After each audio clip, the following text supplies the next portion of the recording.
Haleluya, haleluya, haleluya. Shalom saudaraku, Mazmur 115 ayat 105.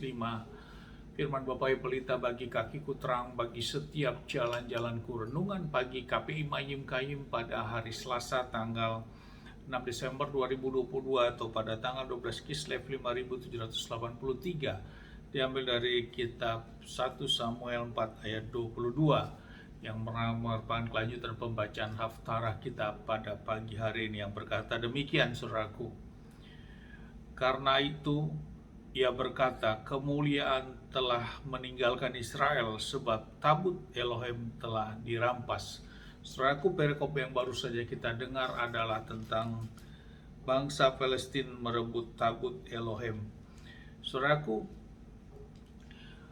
pada waktu itu, pada zaman Elia ini, saudaraku, bangsa Israel terjadi konflik dengan bangsa Palestina, saudaraku. Dan akhirnya pada saat terjadi peperangan pertama, bangsa Israel dikalahkan. Kemudian pasukan Israel berinisiatif untuk membawa tabut Elohim di dalam peperangan itu, saudaraku. Termasuk kedua anak Elia ini ikut melakukan peperangan, saudaraku. Dan mereka sangat bersuka cita karena ada tabut Elohim di tengah-tengah mereka, dan mereka menganggap bahwa mereka akan mengalami kemenangan. Namun saudaraku, setelah peperangan terjadi, justru hal yang kebalik yang terjadi. Bangsa Israel tetap kalah dan tabut Elohim itu juga dirampas, saudaraku. Dan melarikan dirilah satu orang pasukan dari Israel dan mengabarkan kepada Elia. Dan Elia yang sudah tua 90 tahunan, saudaraku, dan kondisi matanya sudah rabun mendengar berita itu, maka bahwa dia menyampaikan bahwa pasukan Israel sudah kalah dan tabut perjanjian direbut oleh orang Palestina dan kedua anaknya sudah mati dalam peperangan. Maka Elia pun terjatuh dari kursinya dan terguling, saudaraku, ke belakang, dan lehernya patah dan meninggal dunialah Elia, saudaraku. Saudaraku, inilah pernyataan kitab dan terjadi pada waktu itu. Dan meninggallah Elia, saudaraku, sebagai hakim pada bangsa Israel.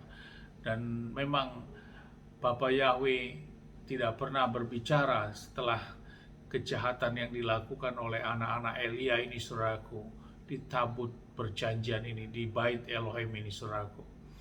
Dan dinyatakan sesuai bacaan firman kita tadi, saudaraku, bahwa kemuliaan telah meninggalkan Israel sebab tabut Elohim telah dirampas, saudaraku.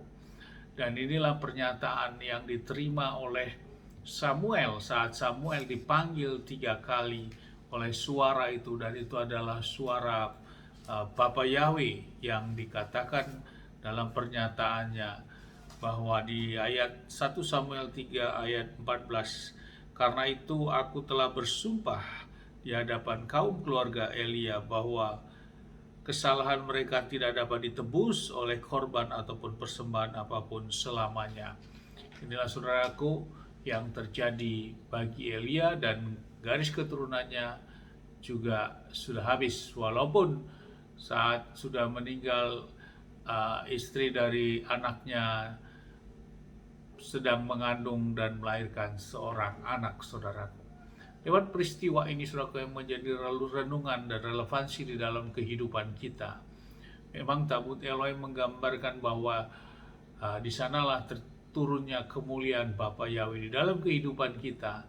Tentu itu menggambarkan adanya Ruach HaKodes atau Roh Kudus yang ada pada hidup kita, pada diri kita. Jangan sempat Roh Kudus itu menjadi duka cita, saudaraku, berduka di dalam diri kita. Dan inilah yang harus kita jaga bersama-sama. Kita kembali bertobat, saudaraku, minta pengampunan bila kita sudah keluar dari jalan-jalannya Bapa Yahweh, saudaraku, dari aturan dan ketetapannya yang murni itu, saudaraku. Maka segeralah kita kembali, kita minta pengampunan dan kita bertobat, sehingga kemuliaan Bapa kembali turun bagi kita. Karena firman berkata 1 Yohanes 1 ayat 9, Bapa itu sangat setia dan adil sehingga dia akan mengampunkan setiap dosa-dosa kita selagi masih ada kesempatan yang masih diberikan Mari saudaraku, kita kembali, kita bertobat, kita bertesumpah untuk masuk ke jalan-jalannya Bapa Yahweh, di dalam memahami kemurnian akan hukum-hukum Bapa Yahweh, Torahnya Bapa Yahweh ini saudaraku. Bila engkau menabrak itu terus, maka engkau akan terus mengalami hal yang tentu bertentangan dengan hukum Bapa Yahweh. Mari saudaraku, jangan henti-hentinya. Memang minta pengampunan kepada Bapa yang memang gaya hidup kita sebagai orang percaya. Artinya menandakan bahwa setiap kehidupan kita memang ada sesuatu yang menyebabkan hal yang tidak berkenan kepada Bapa. Maka segeralah untuk kita minta pengampunan. Setiap saat kita datang minta pengampunan.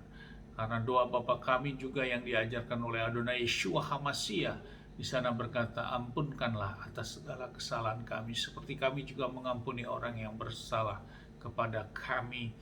Ada pernyataan itu saudaraku, sehingga kita bukan berarti orang yang istimewa selalu menganggap diri kita sebagai orang-orang yang khusus, yang eksklusif di hadapan Bapa Yahweh.